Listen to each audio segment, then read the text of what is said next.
लीला क्रमांक पूर्वार्ध 123 पैठन की लीला नंबर 8। ग्रह सारंग पानी और माता को दर्शन। ग्रह सारंग पानी भले ग्राम के निवासी थे। वे दादोस के संबंधी थे। उसे भूत बाधा हो गई थी। उसकी माता ने दादोस से कहा, राम, सारंग पानी की इस भूत बाधा को दूर करने का तू यदि कोई उपाय जानता है तो इसे इस भूत बाधा से मुक्त करने का कोई उपाय कर। इस पर रामदेव ने उत्तर देते हुए कहा, मेरे द्वारा उपाय करने से इसकी इस बाधा से मुक्ति हो भी सकती है और नहीं भी, पर हमारे श्री चक्रधर स्वामी के पास जाने पर इसे इस बाधा से अवश्य मुक्ति मिल जाएगी।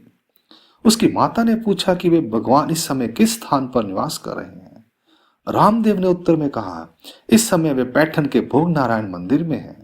फिर सारंग पानी, उसकी माता और चांगदेव भट्ट ये तीनों तैयार होकर भले ग्राम से निकले और सीधे पैठन में भगवान के दर्शन के लिए आए। शाम के समय भगवान श्री चक्रधर स्वामी भोग नारायण मंदिर के आंगन में आसन पर विराजमान थे। इतने में वे तीनों वहां पहुंचे। वे भगवान के पास गए और चरण स्पर्श कर उन्होंने उन्हें दंडवत प्रणाम किया। नारियल, पान सुपारी और एक सोने की गिन्नी भगवान को भेंट की।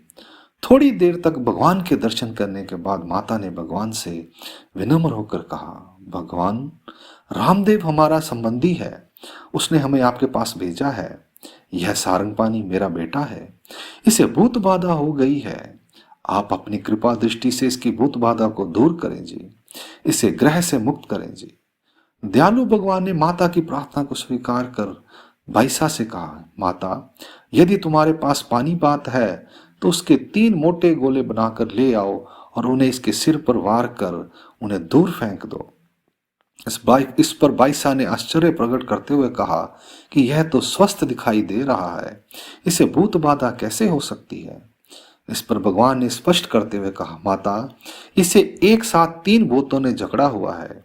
ये जब पैठन में प्रवेश कर रहे थे तो हमारे भय से वे तीनों भूत नगर के सीमावर्ती प्रांत में बबूल के एक वृक्ष पर रह गए हैं। इसलिए इस समय यह स्वस्थ दिखाई दे रहा है।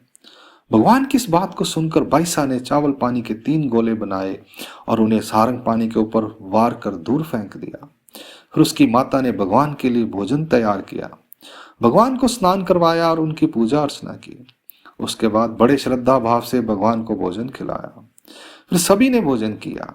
फिर वे जब वहां से निकलने लगे तो भगवान ने उनसे कहा, माता, जिस मार्ग से तुम इधर आए थे उस रास्ते से यहां से वापस मत जाना, किसी दूसरे मार्ग से जाना, क्योंकि वह तीनों भूत वहां इसकी प्रतीक्षा में बैठे हुए हैं।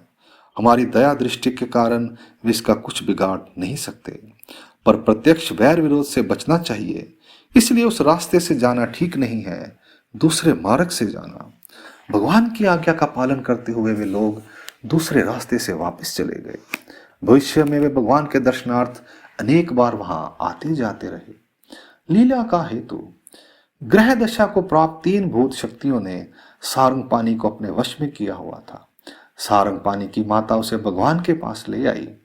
परमेश्वर अवतार के दर्शन और उनकी कृपा से सारंग पानी को तो उन भूतों की बाधा से मुक्ति मिल गई, पर ग्रह दशा को प्राप्त उन भूतों में विद्यमान उन जीवों को उस ग्रह दशा से मुक्ति नहीं मिल पाई, क्योंकि वे सारंग पानी के साथ यहां भगवान के पास आए नहीं। पूर्व जन्म में इस नरक दशा को प्राप्त इन जीवों ने परमेश्वर की कोई कनव प्राप्त नहीं की थी। यदि कनव होती तो वे भगवान के दर्शनार्थ यहाँ आते। यहाँ आने पर भगवान की दया से उन्हें भी इस नरक देह से मुक्ति प्राप्त हो जाती। भगवान की यह लीला अवर शक्ति के अंतर्गत आती है। अंक लीला क्रमांक पूर्वार्ध 123 यहाँ संपूर्ण होती है। धन्यवाद। जय श्री कृष्ण।